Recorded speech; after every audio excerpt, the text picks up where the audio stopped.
vérification du pouvoir des 46 nouveaux députés nationaux à l'issue du rapport présenté à la plénière par la commission spéciale et temporaire instituée le 21 août dernier, selon l'article 48 du règlement intérieur de cet organe délibérant pour statuer sur leur dossier. Et puis vous suivez dans ce journal quelques déclarations relatives à la publication du gouvernement Ilunga et Lukamba des avis. Restez partagés dans ce journal présenté par Maya Madi.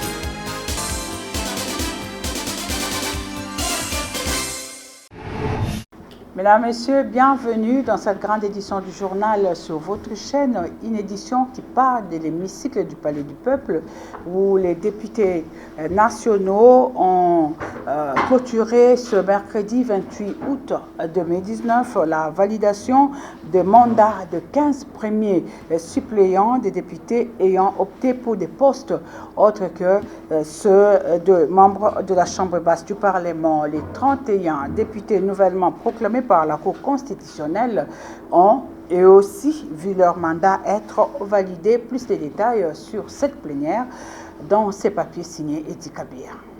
La commission spéciale mise en place par l'Assemblée nationale a rendu son rapport relatif à la vérification du pouvoir aux fins de valider les mandats des 15 premiers suppléants de députés ayant opté pour des mandats incompatibles et ceux des 31 nouveaux députés proclamés définitivement par la Cour constitutionnelle au cours de la plénière du mercredi 28 août 2019 sous la présidente de Janine Mabunda. Selon ces rapports, certains députés qui ont opté pour le Sénat ont cédé leur siège à leurs enfants. Ainsi donc, l'ancien gouverneur de la ville-province de Kinshasa, André Kimbuta Yango, devenu sénateur, a cédé son siège à son fils Eric Kimbuta Motema. Il en est de même pour le sénateur José Ndundu qui a laissé son siège à son fils Serge Lomata. Quant à Gaël Boussa, il remplace son père Jean-Lucien Boussa, devenu sénateur, puis nommé ministre du Commerce extérieur dans le gouvernement Ilunga Ilukamba. Nous devrions en tout cas faire l'autopsie de cette Cour constitutionnelle. Nous savons que la Cour constitutionnelle a tripatouillé beaucoup le résultat de l'Assemblée nationale et prendre ces validations à la cavalière, je pense que ça pose quand même un problème de moralité de notre justice et surtout au niveau de notre hémicycle. Nous avons toujours crié très haut que c'est une cour qui a souillé la République, elle ne mérite pas la confiance du peuple congolais et surtout qu'il y a des arrêts iniques qui sont rendus au nom du peuple congolais et exécutés nom du président de la République. Alors là, ça pose un véritable problème. De mon point de vue, l'Assemblée nationale devrait examiner minutieusement certains cas. Outre les suppléants députés ayant opté pour les mandats incompatibles, la commission spéciale a également vérifié les pouvoirs des 31 députés définitivement proclamés par la Cour constitutionnelle. Dans les lots, on retrouve les noms de certains membres du gouvernement Tchibala, à l'instar de Lumeya Doumalengi, Emery Okunji, Matou Koumemas, Egwake Omer et Pierre Kangoudia. Il faut dire qu'au cours de cette même plénière, certains députés nationaux ont fustigé le fait que certains de leurs collègues aient cédé leur siège à leurs enfants. Edi Kabea a pu les interroger. Suivez.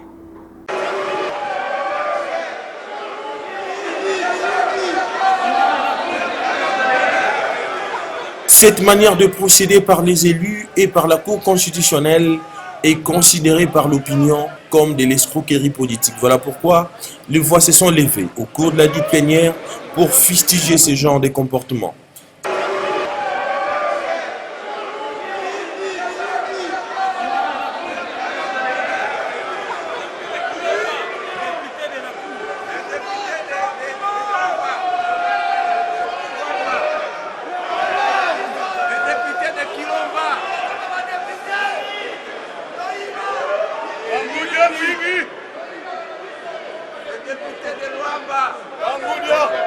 Et vous-même, beaucoup de collègues ont choisi comme suppléants, soit leurs femmes, soit membres des familles. Ça n'a pas été ma pratique à moi. Moi, j'ai tenu à rester nationaliste et universaliste. Comme vous savez, j'ai été élu député provincial d'abord, dans la ville de Lusambo, député national dans les territoires de Katakokombe et en même temps au niveau du Sénat. à la députation provinciale, j'ai laissé un ressortissant de la ville de Luxembourg, mais venant d'une communauté ethnique différente de la mienne. Le deuxième suppléant, la même chose. Dans les territoires de Katakokombe, comme vous voyez, c'est André Tamboué qui a été mon premier suppléant comme député national. Et le deuxième suppléant est un autre ressortissant, un médecin, mais d'un autre secteur que le mien. Cet aspect des problèmes appelle donc à la modification de la loi électorale afin d'interdire aux candidats aux élections législatives d'inscrire dans leur dossier les suppléants avec qui ils ont un lien de parenté. Maître André Tamboué s'est dit satisfait de sa validation et promet de travailler pour l'intérêt supérieur de la nation. Il est ici interrogé par Eddie Kabia. Les premiers sentiments sont adressés, sont des sentiments de révérence que j'adresse au titulaire du mandat que j'hérite, à savoir l'honorable sénateur Léonard Kitundu, vice-premier ministre honoraire, l'élu de Katakokombe, qui par sa bienveillance et son choix judicieux a accepté de laisser à son collaborateur que je suis son mandat de député pour pouvoir à la défense des intérêts de la République, mais de Katakokombe en particulier. Je salue l'allégresse d'abord qu'ils ont démontré depuis hier lorsqu'ils ont appris que nous serons validés pour le représenter. Je les encourage à croire en notre modeste personne et je leur informe qu'ils ne se seront pas trompés en accordant toute leur confiance au ticket Léonard Kitundu André Tamboué. Ce que je peux promettre, c'est la participation active aux travaux parlementaires et le remplissage correct des devoirs parlementaires. Tout à fait autre chose à présent. Le mouvement citoyen Dressons nos fronts que dirige Fanfan Massiatima à travers une déclaration rendue publique ce jeudi 29 août 2019 féliciter le président de la République Félix-Antoine Tshisekedi et le premier ministre Sylvestre Ilunga Ilukamba de la publication du nouveau gouvernement Dressons nos fronts. Demande en outre aux heureux nominés de bien travailler de la sorte que les 80 millions de la population congolaise sortent de la misère et de l'impasse en consolidant davantage l'administration. Ces propos sont ici recueillis par Émile Mouyaya. Le mouvement citoyen Dressons nos fronts félicite le président de la République Félix-Antoine Tshisekedi Tshilombo et son premier ministre Sylvestre Ilunga Ilunkamba pour la publication officielle de l'acte portant nomination du nouveau gouvernement tant attendu. En tant que digne fils de ce pays, nous, mouvement citoyen, Dressons nos fronts, tenions à vous faire savoir que la mission qui vous est confiée est d'une importance vitale pour l'émergence de notre nation. Et nous faisons confiance au président de la République ainsi qu'au Premier ministre qui ont porté leur choix sur les valeurs que vous incarnez afin que vous puissiez mettre en pratique les programmes quinquennals de développement voté par le peuple congolais à travers le président de la République, Félix-Antoine Tshisekedi Tshilombo, pour l'intérêt supérieur de la nation. Car vous allez rencontrer un pays dont toute l'administration est à consolider et il ne vous sera demandé aucun répit dans la réalisation de vos tâches respectives au vu des attentes de plus de 80 millions de Congolais qui vivent dans une misère indescriptible dont il faut faire sortir de l'impasse afin de croire à un lendemain meilleur pour eux et leurs générations futures. D'une déclaration à une autre, les négociants de diamants ressortissants du Grand Bandundu saluent la nomination de l'un de leurs en la personne de M. Willy Ngopos Sunzel au poste de vice-premier ministre et ministre des Infrastructures et Travaux publics. Il remercie les chefs de l'État, Félix Antoine Tshisekedi Tshilombo. Je vous propose de suivre leur président, M. Gaëtan Mouana Kassala, dans ses propos recueillis par Yves Lichwangue et Gisèle Toko.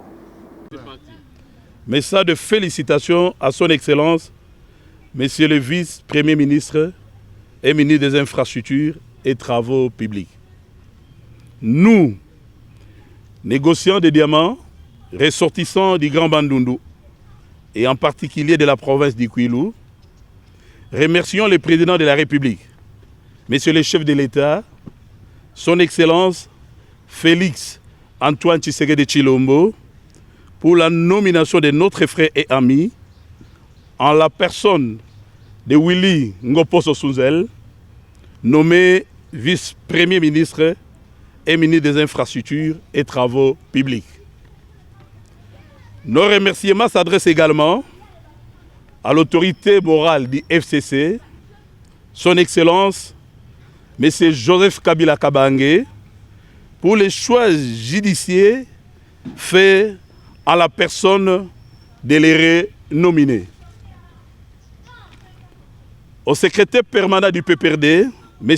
Emmanuel Ramazani Chadari, toute notre gratitude. Son Excellence Willy Ngopos Sunzel, nous vous apportons notre soutien indéfectible et inconditionnel pour le rayonnement du secteur qui vous est confié et nous demandons votre attention particulière pour le développement du Grand Bandundu et en particulier la province du Kwilu. Que Dieu vous guide tout au long de votre mandat et nous vous remercions. De son côté, la dynamique de la société civile pour la paix dit saluer l'avènement du premier gouvernement de l'alternance et salue également la nomination des femmes à des postes de responsabilité. Suivez. Quelques jours après la publication du premier gouvernement de l'alternance, la dynamique de la société civile pour la paix et le développement a elle aussi donné de la voix. Elle félicite le président de la République pour le respect de la parole donnée. La dynamique de la société civile pour la paix et le développement remercie le président de la République, Félix Antoine Tshisekedi Tshilombo, pour le respect de la parole donnée au cri de cœur des femmes de la RDC en nommant 11 femmes à des postes clés de responsabilité. Une avancée certes, en dépit du fait qu'il est encore loin de l'égalité souhaitée. À propos du dossier FDCA, fidèle à sa mission d'œuvrer pour la paix, elle propose ses bons offices pour juguler la crise. La société civile invite les responsables des FDC et alliés à se mettre autour d'une table pour un règlement pacifique de leur crise interne. À ce titre, en tant qu'actrice de terrain et vecteur des idéaux de paix, la dynamique est prête à offrir ses bons d'office pour réconcilier les uns et les autres afin de retrouver l'unité de ces regroupements car l'union fait la force, dit-on. La dynamique encourage tous les membres du gouvernement et prie pour eux afin qu'ils soient à même de changer le mode de vie des Congolais et mériter davantage leur confiance.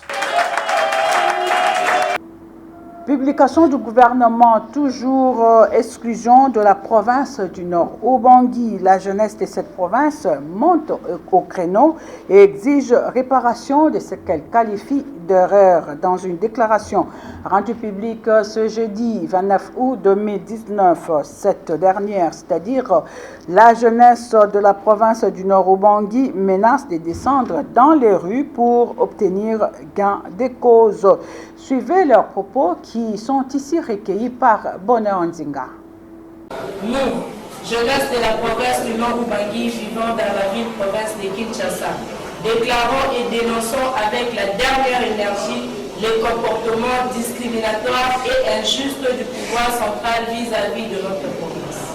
Nous constatons à chaque fois que notre province est souvent écartée et abandonnée à son triste sort comme si elle ne faisait pas partie intégrante de la RDC. Tenez, primo, il y a de cela une année et demie, le Nord-Ubangi vit dans le noir à cause d'une petite panne qu'a connu le barrage hydroélectrique de Mobaïmbongo, nonobstant les cris d'alarme de la population et ses représentants. Aucun effort n'a été fourni par le gouvernement pour régler ces problèmes.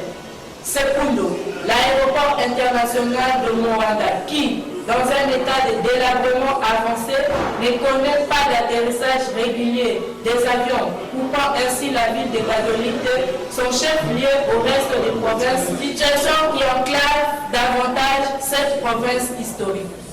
Tertio, la province du Nord-Ubangi était écartée du programme d'urgence des 100 jours du chef de l'État Félix Antoine Tshisekedi. Voilà encore une preuve qui montre que cette province est classée dans les oubliettes. Voilà pourquoi nous, jeunesse du Nord-Ubangi, ayant constaté encore une fois de plus l'exclusion de notre province du gouvernement Sylvestre Ilunga-Ilukamba, venons par la présente dire non à la discrimination, à l'injustice dont est victime la province précitée. Exigeons à cet effet le respect et l'application de l'article 90 de la Constitution qui impose la représentativité nationale dans le gouvernement. Faute de quoi, nous allons recourir aux moyens légaux et pacifiques dont marche de protestation, sit-in devant la présidence, la primature et le palais du peuple le jour de l'investiture du gouvernement. In fine, la jeunesse de la province du Nord-Ubangi vivant à Kinshasa voit en témoin la communauté tant nationale qu'internationale sur les conséquences à venir en cas de silence des autorités.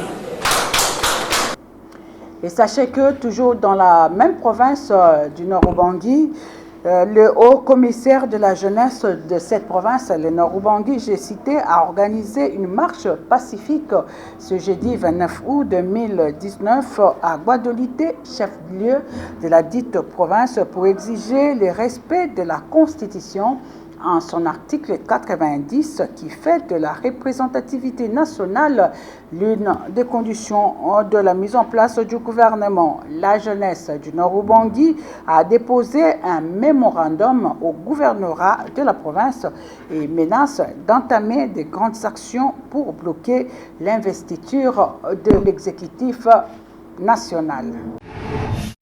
Et puis la population quinoise demande aux animateurs du nouveau gouvernement Ilunga-Ilunkamba de travailler pour l'intérêt général des Congolais.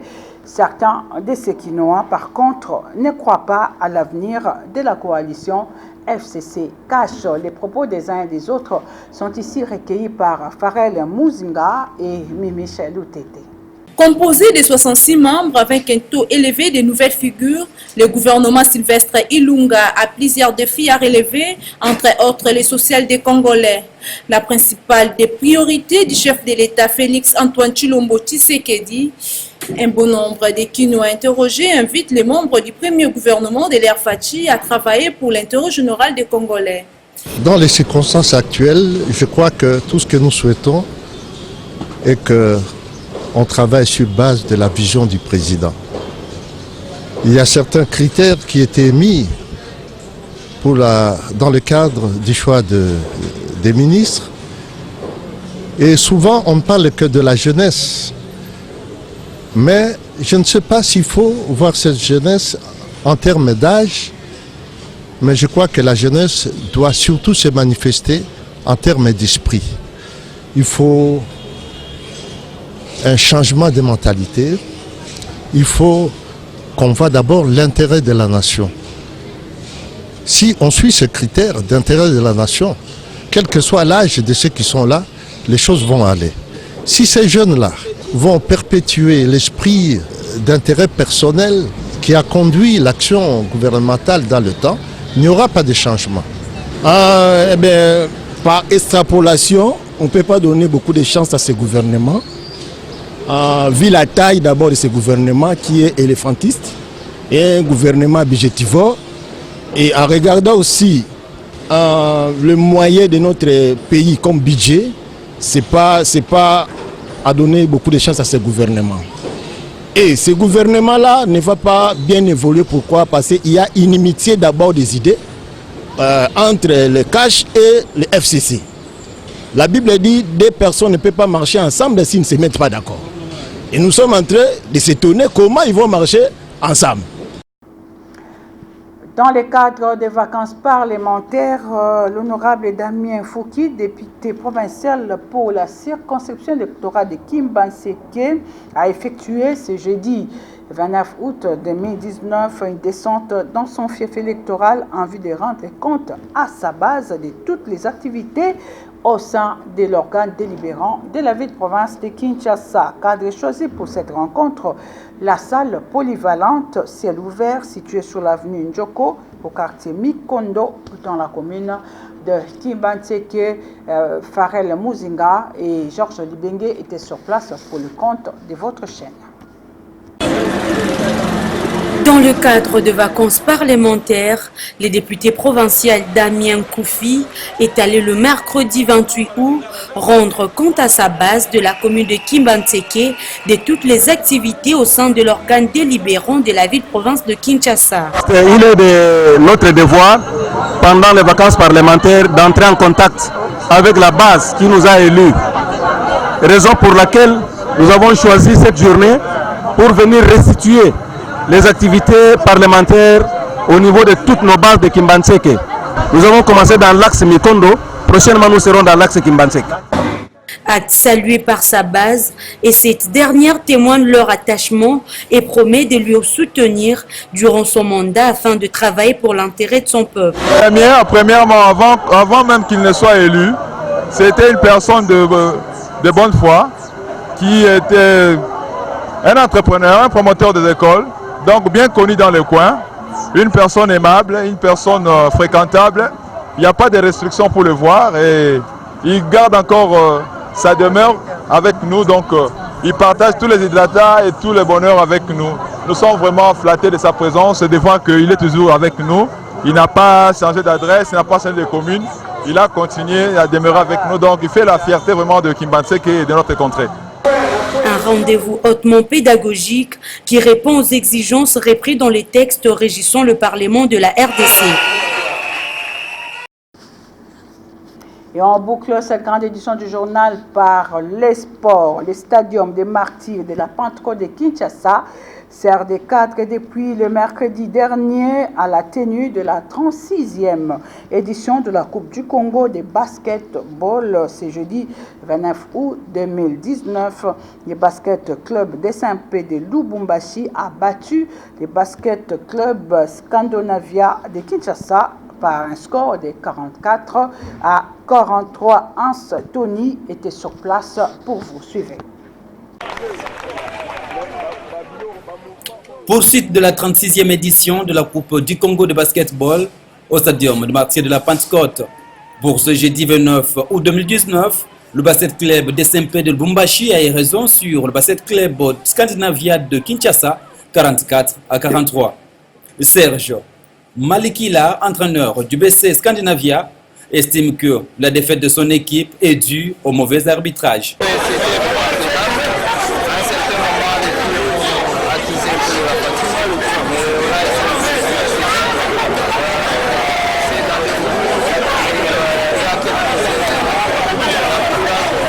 Par contre, Doudou Chimanga, entraîneur de BC SMP de Lubumbashi, s'en réjouit. L'important d'abord c'est la qualification.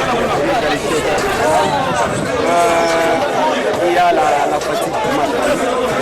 Il y a la 15 là, en train de rentrer de jeux africains. sur le terrain, donc c'est la fatigue. C'est la fatigue, mais l'essentiel est fait, on est qualifié quand même. Signalons que la phase de poule vient de se clôturer et laisse la place au quart de finale. Voilà qui termine cette grande édition du journal sur votre chaîne. Merci de nous avoir suivis. À la prochaine.